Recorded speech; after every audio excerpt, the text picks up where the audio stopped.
Good morning, good afternoon, good evening, or to Goodberry. This is Eagle Eyes on Tech. I am Eagle Falcon. Got a bit of interesting stuff to talk about. Though, at first, I'd like to apologize to those of you who are listening live for being, I don't know, just shy of 24 hours late. Unfortunately, there was a bit of a conflict in scheduling. I wanted to get EOT recorded earlier, and just could not do it. It's going to affect the airing of the actual podcast version by a little bit, but not a whole lot. I'd also like to apologize for those of you wanting to go get any new graphic card, because it's not good news. We've been tracking a little bit of the various reasons GPU prices are going up.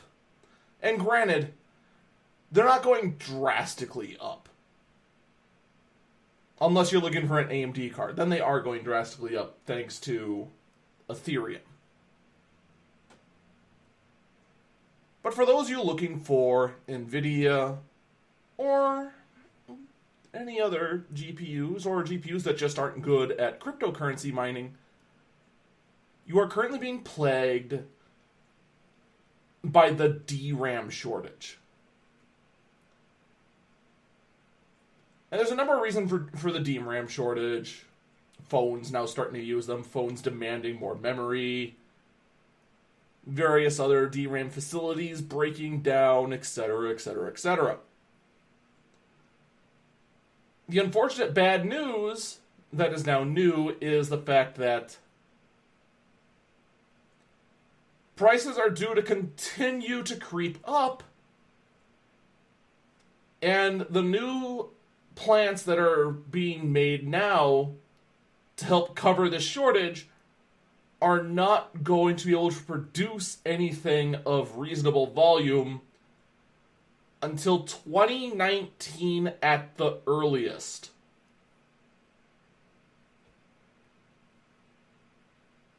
So, now that we have a clearer picture of what's going on the DRAM front, what does it mean?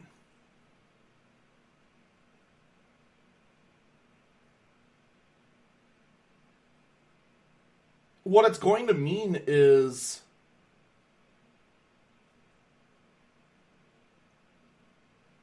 the prices of GPUs are not going to go lower. No matter what happens on the competition front, no matter how much NVIDIA and AMD push at each other to get the prices lower, the prices are going to go up. So if you are in the hunt for a GPU, honestly right now, sooner is better than later. Just because the projections are, it's not like there's going to be a sudden spike in prices and they're going to stay there for a while. They are going to continue to go up slowly. So maybe you're going to think, okay, maybe I wait for the 1180 or more of an AMD's cards to come out, the Vega or whatever. In the end, sooner is going to be better than later. At least that's what it's looking like right now on the GPU price platform at this current time. Of course, I'm going to be keeping an eye on it. This is actually kind of a big deal. Just because the DRAM problem is going to possibly affect other things as well. It also could be why, and I'm just speculating here, it also could be why the new iPhones are in such a limited color.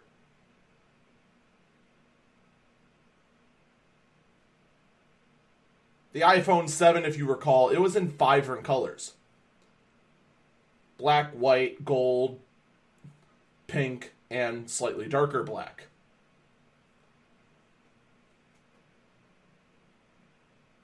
Now the iPhone 8 is in 3 colors: black, white, and gold.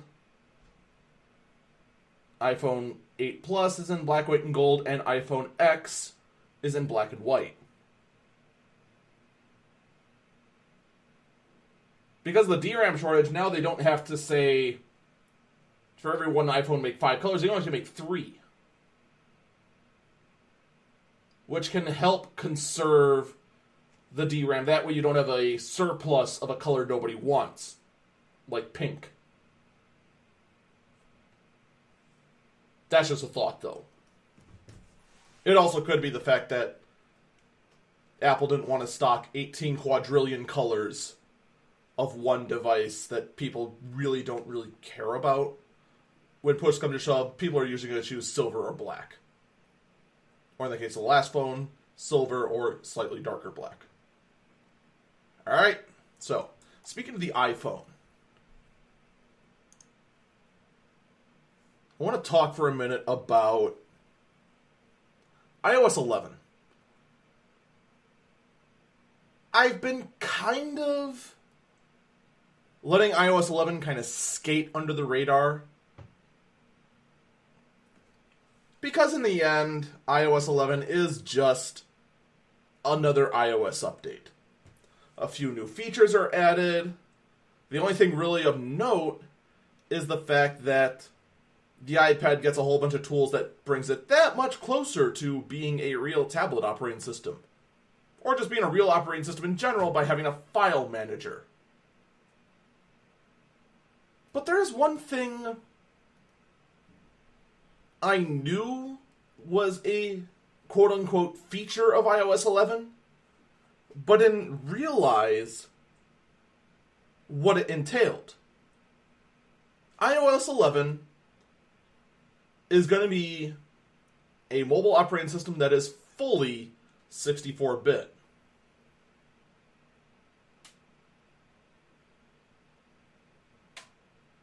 And you're thinking, okay, so what?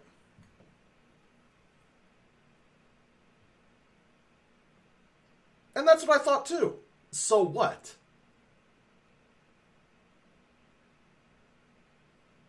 Tons of operating systems have gone 64-bit. And usually that's not the part that kills other applications. It's usually some other minor incompatibility. iOS 11 is different, however.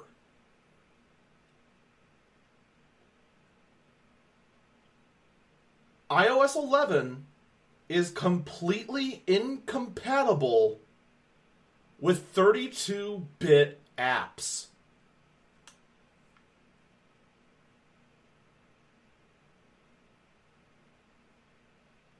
There is no reverse compatibility in iOS 11 with previous 32-bit applications. In fact, iPhone users, like myself, have noticed that if you try using older apps, it gives you a warning saying, this app will not be usable in the next version of iOS.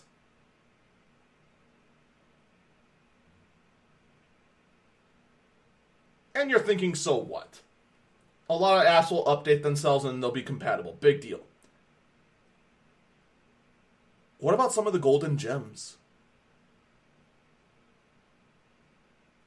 There actually are quite a few games on iOS that are just abandoned.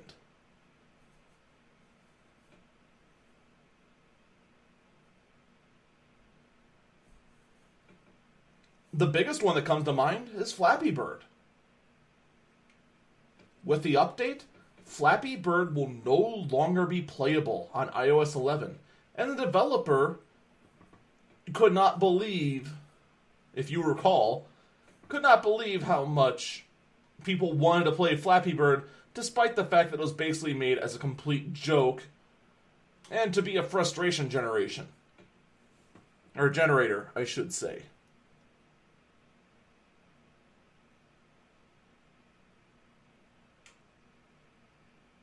Square Enix actually made a couple of RPGs just for iOS. None of them will work on iOS 11. For that fact, 2 of them won't work now. It completely crashes. But granted, those were developed for, like, iOS 5. A lot of those sort of games are going to go by the wayside.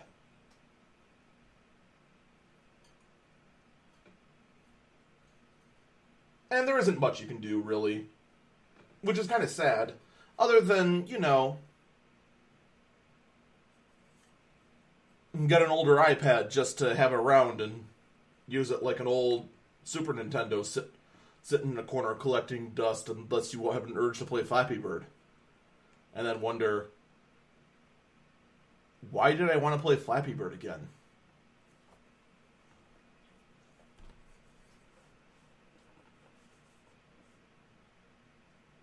So if you are an iOS user, do take a look at some of your old apps.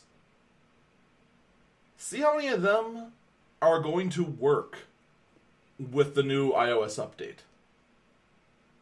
Now granted, I'm just talking about old apps that the developer has forgotten about. Either the developer has stopped working on iOS, or in the case of Square, stopped caring about the app.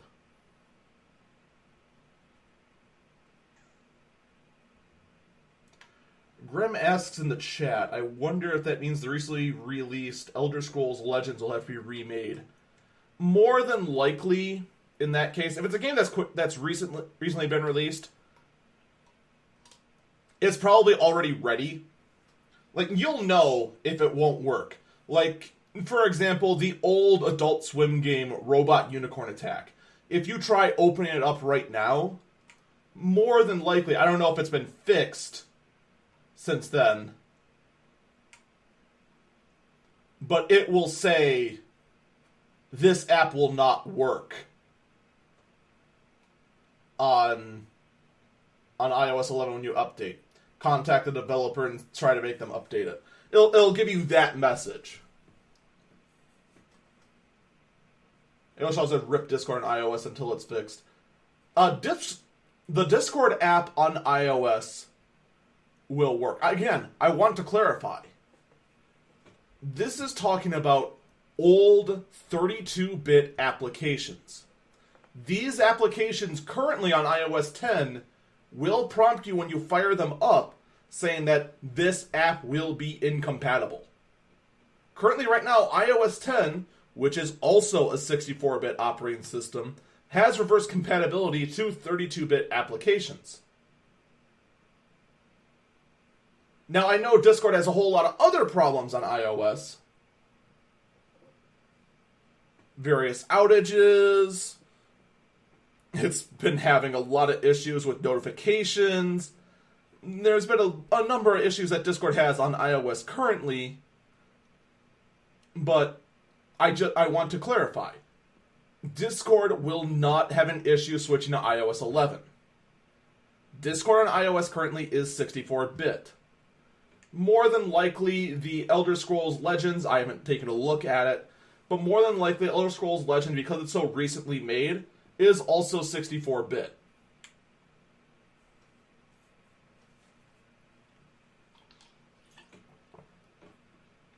Again, I recommend, if you do have an iPhone, if you do have an iPad, check your apps. I guarantee you there's going to be a default message that pops up saying that this app will not work when you update to iOS 11.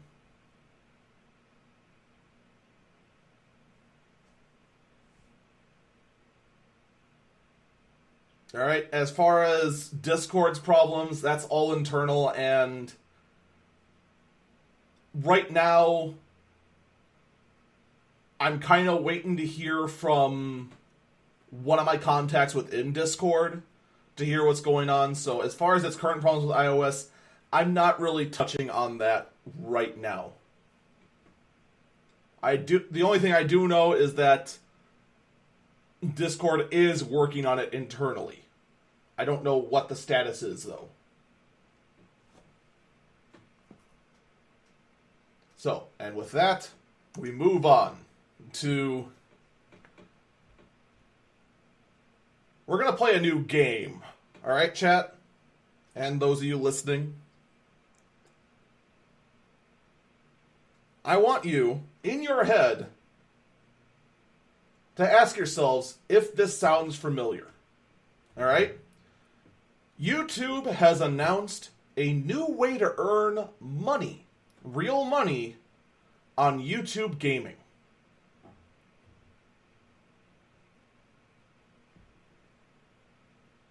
This is going to sound familiar for a number of reasons. Starting today, we're opening a new way to earn extra money on your channel and better help you connect with your fans on YouTube gaming. Sponsorships. With sponsorships, fans can purchase digital goods directly from your channel and support you via monthly recurring payments of $4.99 US. Sponsors get cool insider perks such as custom badge for live chat and will help them stand out among the crowd and use custom emojis. These badges and emojis are designed by you for your fans. As you gain more sponsors, you unlock more emojis to be used by your channel. You can upload and use these in real time as you pass sponsorship milestones.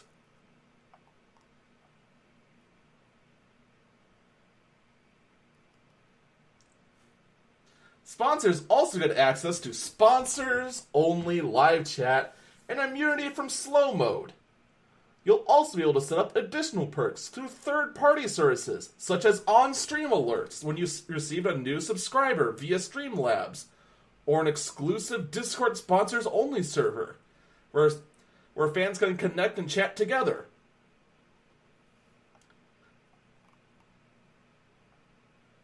Now,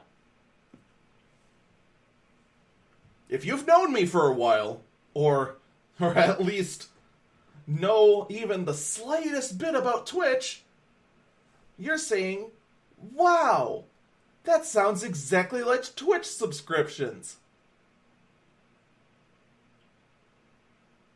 And you're right. Feature for feature, it exactly mirrors Twitch subscriptions, with one difference. There's one difference. Twitch subscriptions right now have 4 tiers. There's the Prime level, which is for free if you have Twitch Prime. The $5 level, which is the same as the Twitch one. $10 and $25. The other The only other thing that's missing here that Aoshaw in the chat just brought up is the fact that it didn't mention ad-free viewing.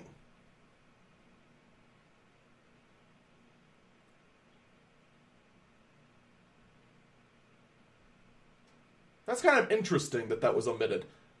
But those of you who are really attentive noticed one little detail that I said there. That I said when I read out the entire first half of the article. Alright?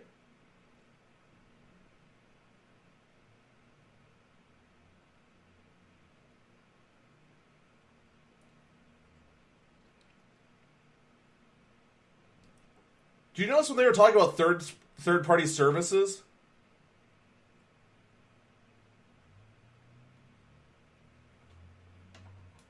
They forgot to change the word subscriber to sponsor. You'll be able to set up additional perks through third-party services such as on-stream alerts that you've received a new subscriber. Now, maybe that was intentional. Maybe they actually did mean a YouTube subscriber, which, for those of you in the Twitch world, is basically the equivalent to a new follower. But they're talking all about sponsors. The paid tier.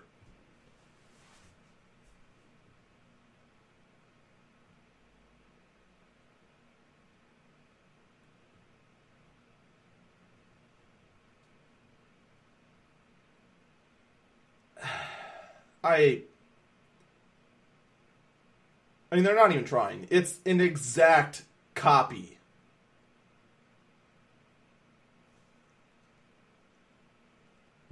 of the Twitch system. It's an exact copy of what Twitch has done for years. In fact, Twitch has done it so long, they've been integrating it with Amazon. With the Amazon Prime system.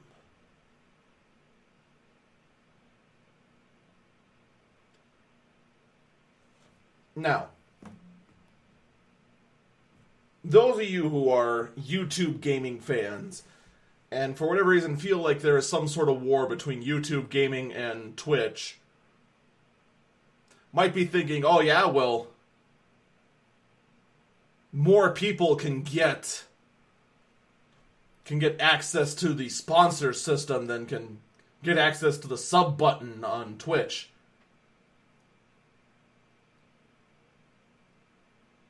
Actually, no. You can't.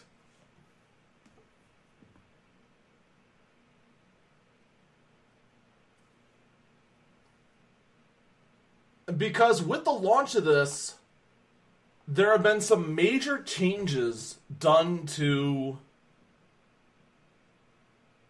the way monetization works.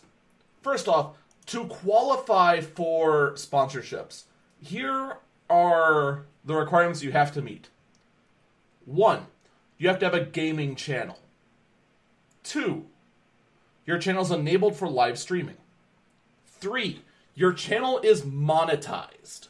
Alright? And I want you to remember part 3. That your channel has to be monetized, alright? We'll get back to that. 4, your channel has over 1,000 subscribers. 5, you are over 18 years old. 6, you are located in one of the available locations. And 7, you are in compliance with our terms and policies. The last 3 are kind of obvious ones, right? The first 2 are kind of, okay, what'd you expect? The reason I wanted you to point out number 3 the most is because recently the rules on YouTube for what can be monetized has changed.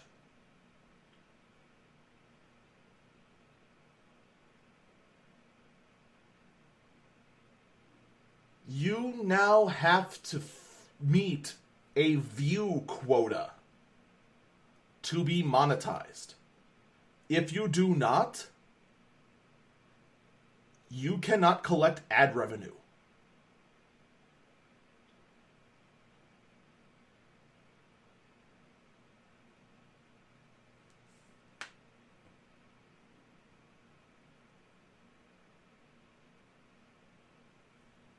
Not only do you have to have 1,000 subscribers or 1,000 viewers, your channel now has to meet a view quota. If you don't, the channel loses the ability to monetize. And with that, you lose your ability to have sponsors.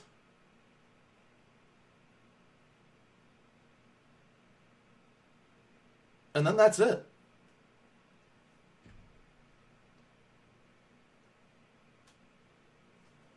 So if you're a small gamer and you're trying to start up a channel,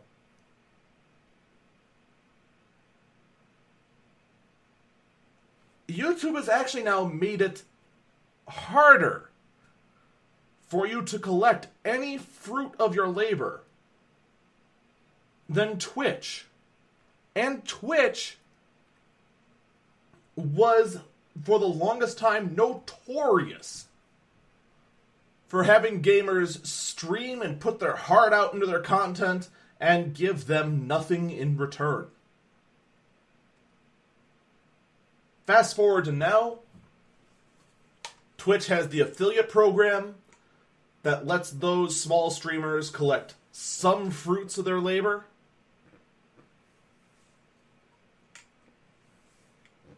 And YouTube Gaming, while making it easy to achieve basically a partnership status, has made it harder than the affiliate program on Twitch. 50 followers compared to 1,000 followers.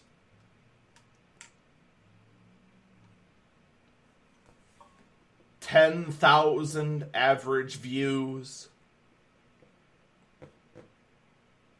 compared to 3 concurrent viewers.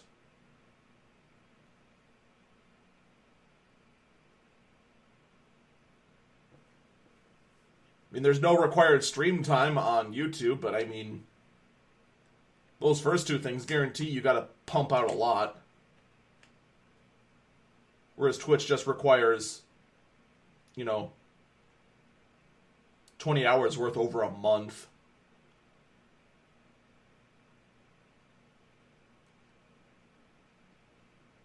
At first, when I heard that the sponsorship program was coming out,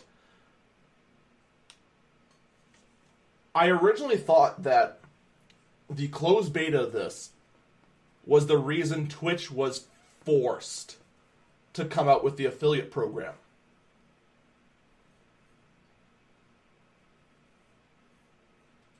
That the wide availability of the sponsorship program would make YouTube Gaming a compelling choice for small gaming streamers. And in the end,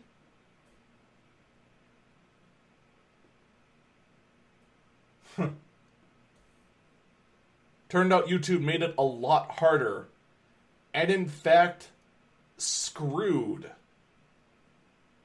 a lot of small YouTube channels.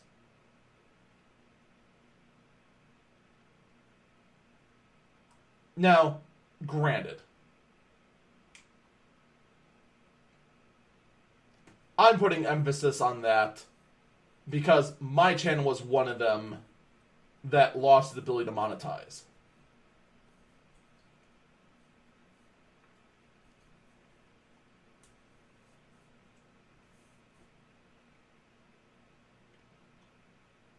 It still doesn't change the fact that this still feels like a poor decision on YouTube's part. To suddenly feel the need to have a threshold level when the one thing they had going for them was saying all are welcome to try and monetize as they please.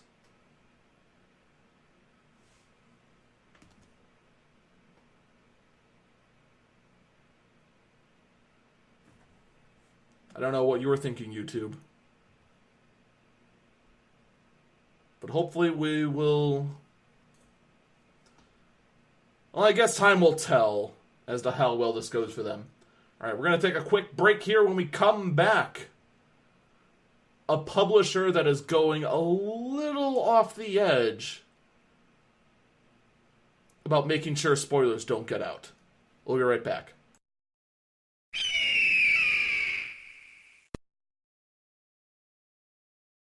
This podcast is brought to you by everyone who has ever subscribed, tipped, cheered, or donated to the twitch.tv/eagle_falcon Twitch channel.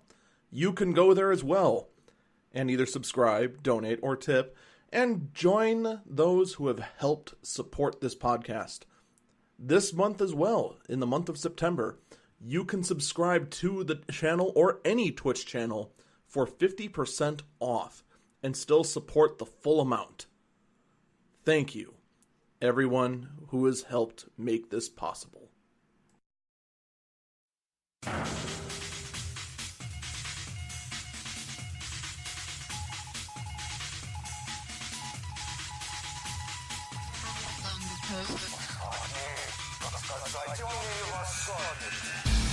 Welcome back, Eagle Eyes on Tech. I'm Eagle Fell. Alright. Full disclosure on this next story. This next story we're going to talk about a very odd game known as Danganronpa V3. And on my Twitch stream, I have in fact played Danganronpa and Danganronpa 2. So I'm familiar with the series. And in fact, very soon, I'm going to be playing the same game, Danganronpa V3. Alright? Just want to get that out of the way first. I'm going to be playing this game. Despite what the publisher is saying regarding this game.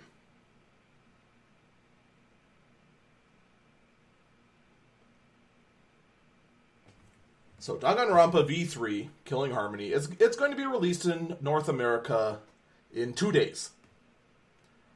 On September 26th, it's going to be out. Anyone can play it. And already people on YouTube are playing it. You can already find people with footage of this game that got a hold of early release copies. However,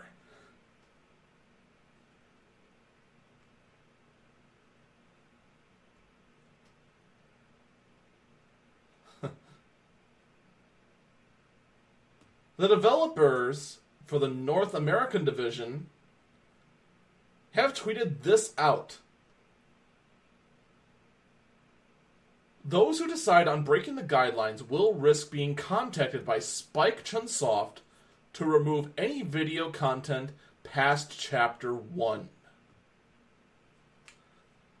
The way Danganronpa is structured is that there are 6 chapters. At least the previous 2 games were. V3 might be different. I don't know. Basically, the game works like this. The game's going to open with an opening, introduce all the characters. There'll be quirky hijinks for a bit. Then Chapter 1 will start. Everything will be happy. Someone will kill someone. Then you'll investigate on it, and then you'll go into a debate to determine who killed who. And then that person will be... Then the person who killed them will be executed as soon as you find them. And then you move on to Chapter 2, where the cycle repeats until Chapter 6, where usually every single hidden mystery is suddenly revealed in one big debate. And that's pretty much the formula 1 and 2 have followed. It's safe to say V3 will probably follow the same formula. I don't know. I've been doing my best to avoid investigating the game too deeply. So I could be wrong.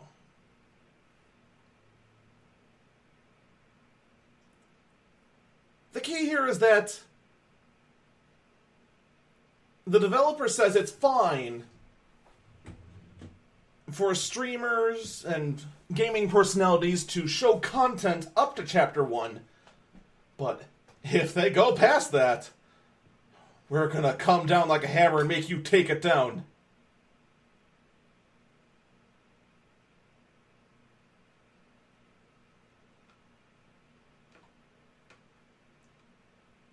To which then, people wonder why. I mean, the same limitations were put on another game earlier this year, Persona 5, and then eventually the Persona developers were just like, oh, whatever, go do whatever you want.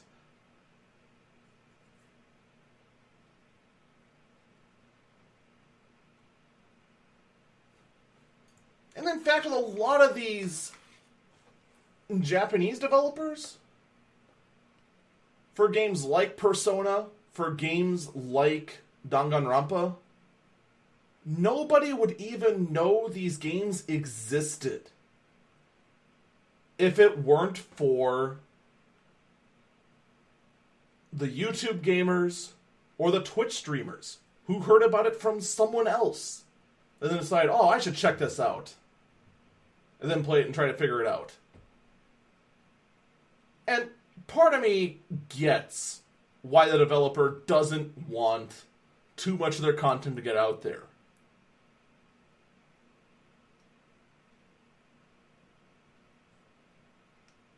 if you're a story-based game and you already know how the game's going to end, you're not going to get it.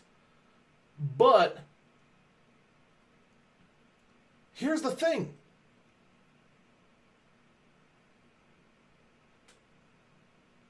First off, there's no stopping it.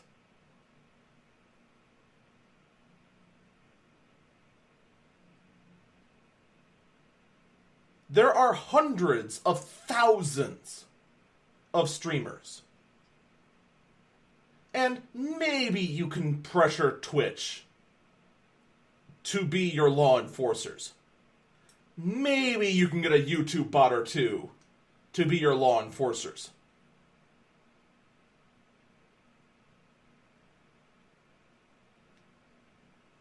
Are you going to do the same on Mixer? On Smashcast? On StreamMe? On Facebook? On Periscope? On MobCrush? On Vimeo?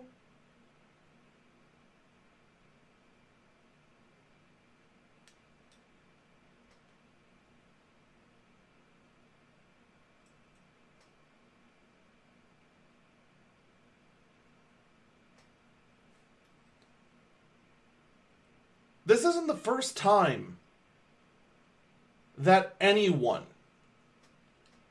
has tried to erase content from the entire internet.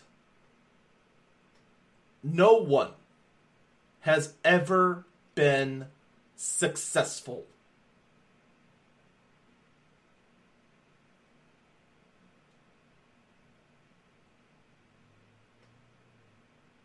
Not Atlas. Not Hollywood. NIS America will also not succeed. There are just simply too many streamers.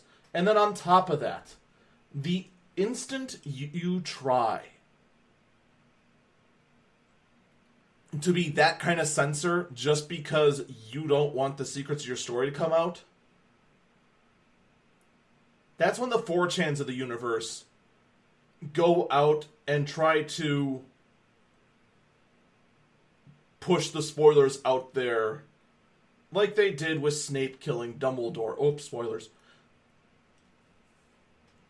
Though that one's ancient now.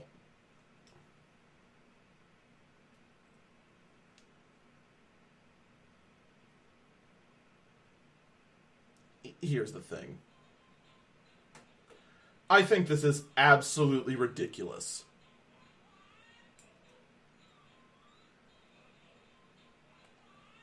I don't think this attempt to control what can and can't be streamed to their game is going to go over very well. It's never gone over very well. And in the end, this is going to hurt them more than it's going to help them. I just don't see how trying to silence the streamers to only playing Chapter 1 is going to help.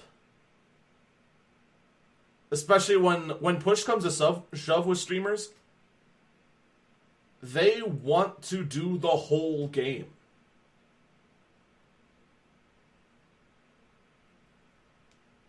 They want to get the whole game out there and have their own reactions out there live. Because that's how they generate new content.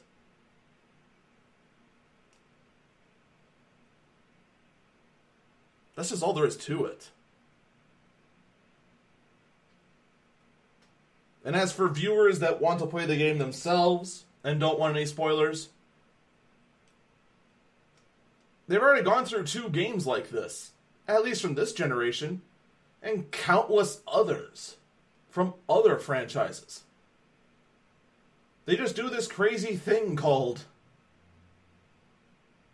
not watch streams of the game, or not look up YouTube videos of the game.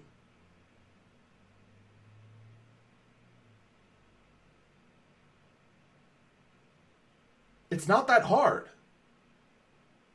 I'm not trying to be a sarcastic twit here. It really isn't that hard. Just don't type in Danganronpa. Chances are, if you're only listening to the audio version of this, you're not even going to know how to spell it.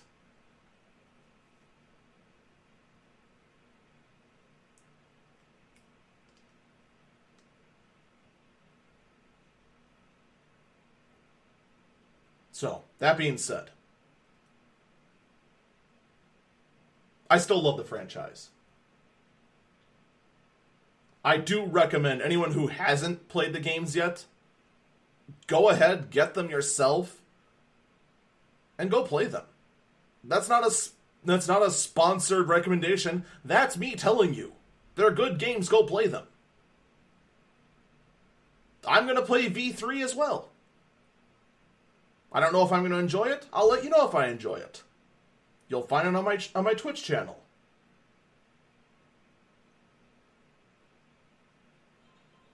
The thing is that people don't go to a Twitch stream for spoilers. They go for the streamer's reaction. People went to my stream of Danganronpa 2 just to see me suffer with one of the character Nagito's hijinks. How much he just loved to mess around with everyone. And the fact that, well, he annoyed me to the point where I literally went out and got a cake to celebrate when something happened.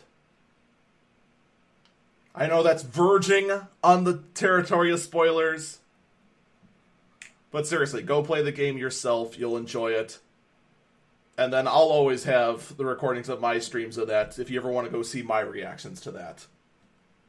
That's how video game streaming works. You're not in it for spoilers. You're in it for reactions. And with that, let's move on to this article. Why not?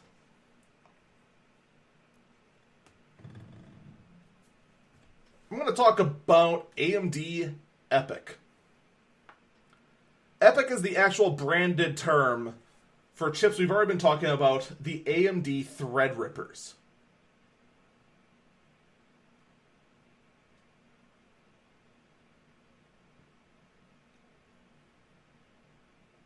Actually, no, not really. And let me actually start over. No. EPYC is the server version of Threadripper, because Threadripper actually is branded as Threadripper. EPYC is the professional version of Threadripper.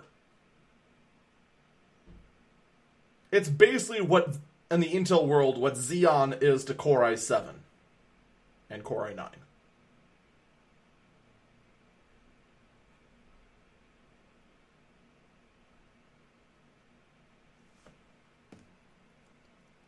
And, well, here's what the early tests have shown about EPYC.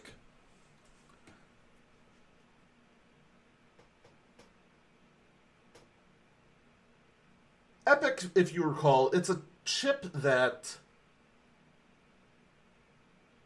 I said at the time would force Intel to push the envelope. And Intel did. They released new tiers of Intel chips. In fact, they even made a Xeon Gold tier that was just ridiculous proportions of power.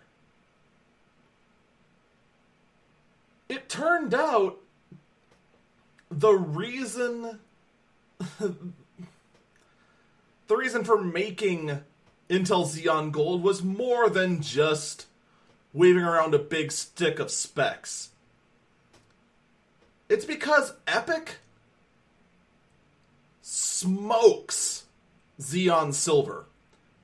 The Xeon Silver tier is about what we've been getting out of Intel for the longest time on their Xeon class servers. Gold is a new tier and a new bar in CPU power. And the reason Intel had to make it exist, because it turns out EPYC beats out what Intel was going to do in the Xeon Silver line,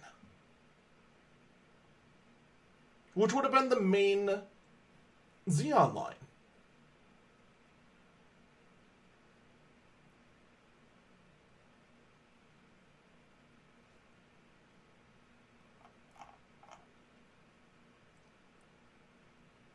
Okay, Eagle, you rambled on a bit there. What does that mean? It means that the reason Intel is redoing everything they've done in the server world is because they had to.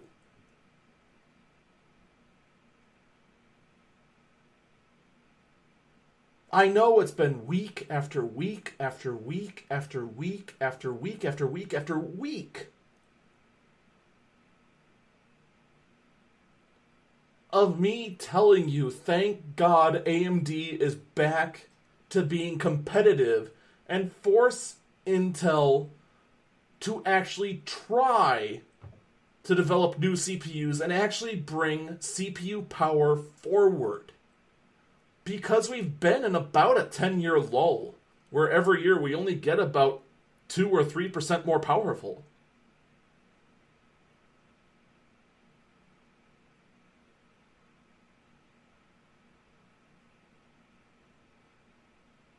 For the last 10 years, the primary focus has been on power efficiency.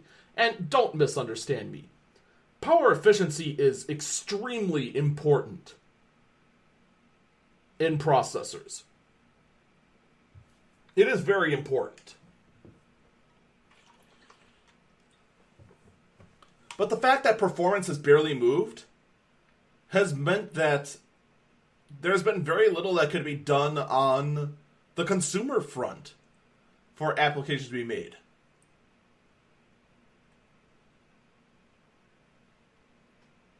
And now who knows? Maybe a couple years down the road, we'll have a virtual AI actually in the computer. Not having to connect to an external server like we have now, but actually in the computer. Able to speak to us in real time.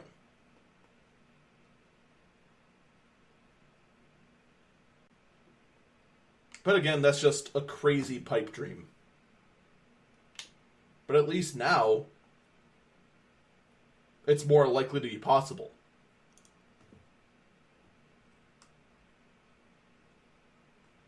All right, here's another bit of news.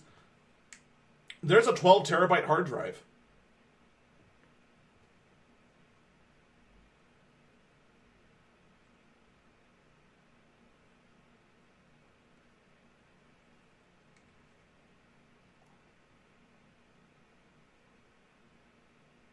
There's nothing really extremely noteworthy about it. There's a 12 gigabyte hard drive. You can now get 12, did I say 12 gigabytes? 12 terabytes. It's a 12 terabyte hard drive. If you want to go and store 12 terabytes of stuff, you can now do it on one drive. You now get two. A never redundancy of 12 terabytes. Now, the only problem with this is that it's a $500 drive. It still works out to about 4 cents per gigabyte. And for the most part, hard drives have just kind of been dust in the wind for the most part, as everyone's looking to putting solid states in every single computer they can now to get performance out of it. And storage hasn't been too much of a thought because everyone's trying to go to the new phase of having everything be cloud stored. But let's be honest, there is a bit of personal reassurance that you have physical access to your data. And now you can have 12 terabytes of it on one drive.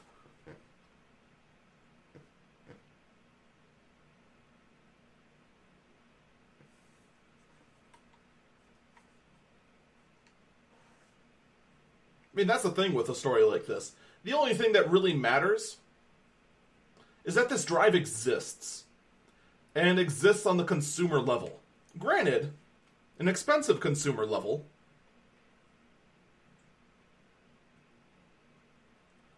But it does mean that the data hoarders of the world don't have to go to the $1,000 plus enterprise level to get colossal hard drives to store copious amounts of personal files like porn.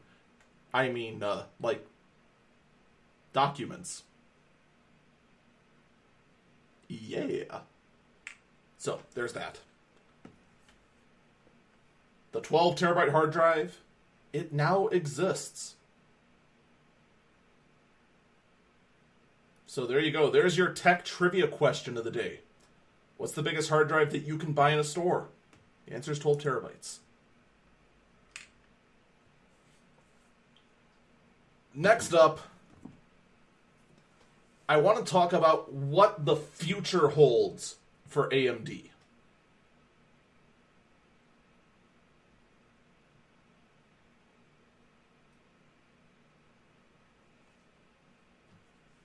So AMD so far has released a mainstream processor in Ryzen,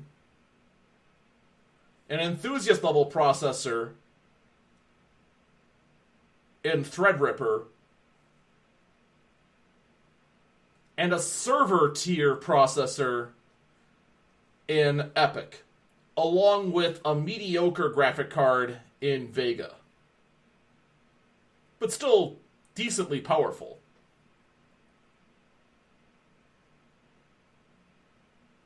Now, if you've known AMD, you should know what's next, but you were just waiting to hear confirmation of it.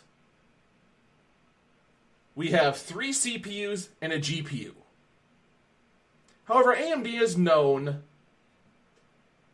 for their own version of a processing unit, the APU. And this is a marketing term they invented. The APU is a CPU with a GPU on it, a central processing unit along with a graphical processing unit all on one chip. Just borderline away from being an entire system on a chip. Alright, the APUs are important because those are usually what goes into video game consoles and into budget computers. And into a lot of budget laptops.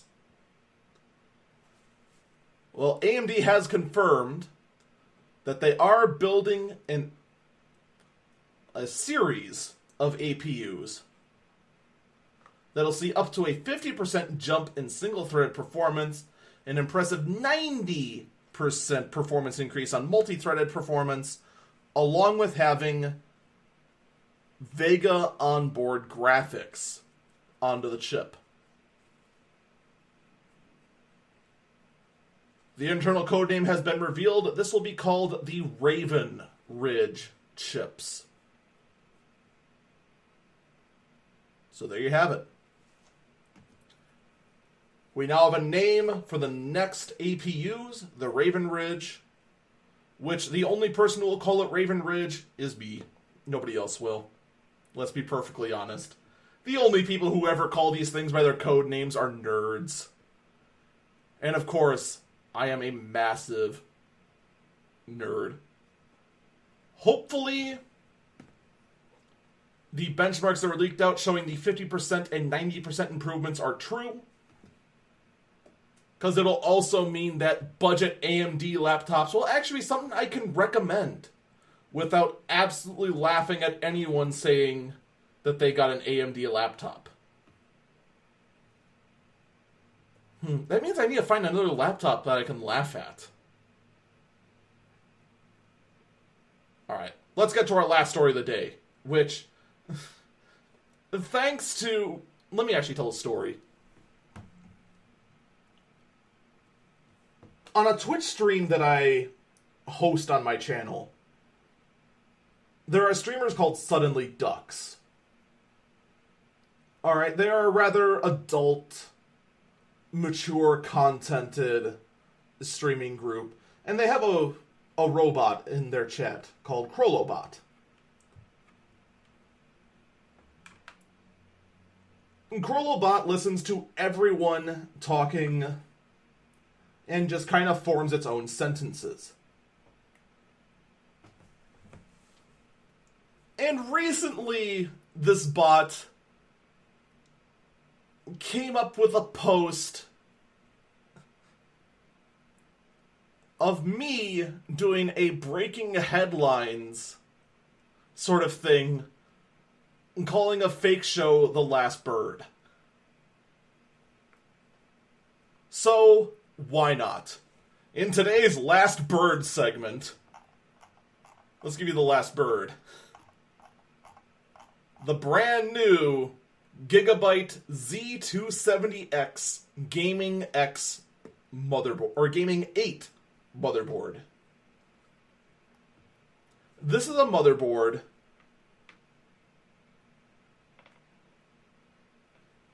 that is everything both good and bad with building gaming rigs. I thought I was going to sneeze there. That was weird. That is everything good and bad with building gaming PCs. This motherboard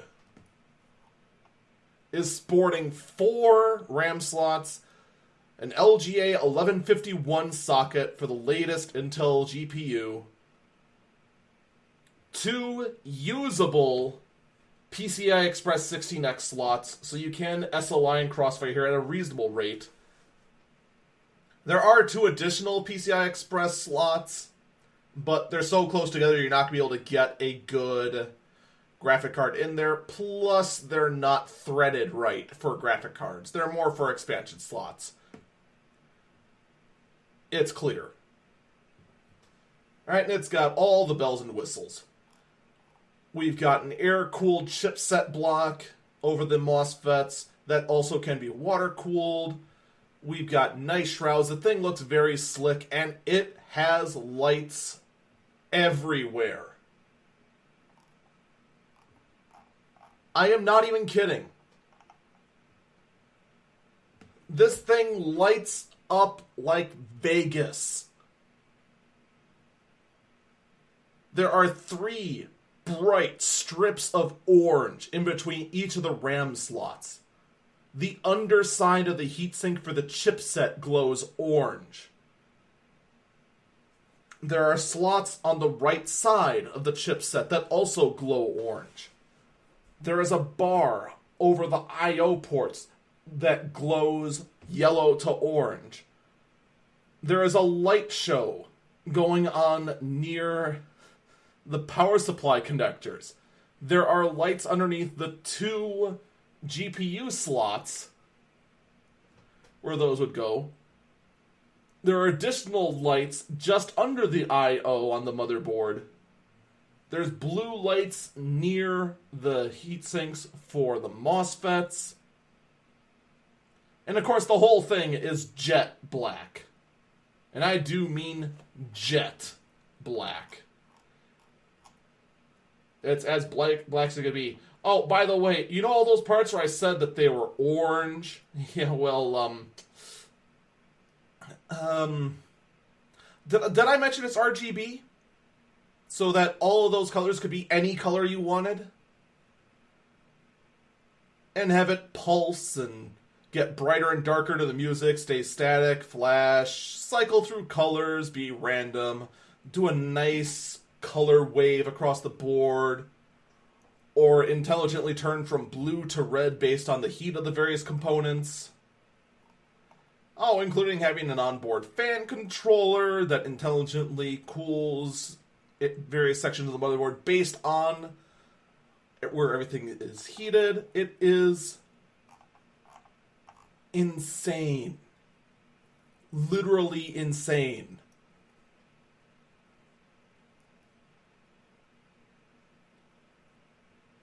And part of me loves all the lights. Part of me also hates all the lights. The only downside is that this motherboard is $400, which is extremely high for a motherboard. However,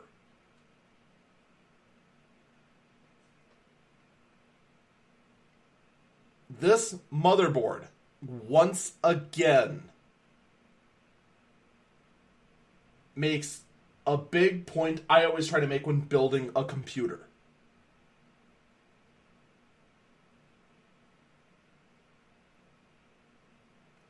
Everyone thinks the motherboard is just a component that everything plugs into. That doesn't matter, all the components do. The motherboard is one of the parts that is overlooked the most for being valuable.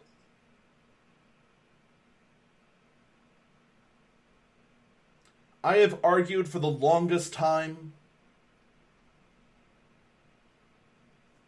that the motherboard, when push comes to shove, is the heart, the soul, and the foundation of the rig you're building, and everything you add on it enhances the motherboard.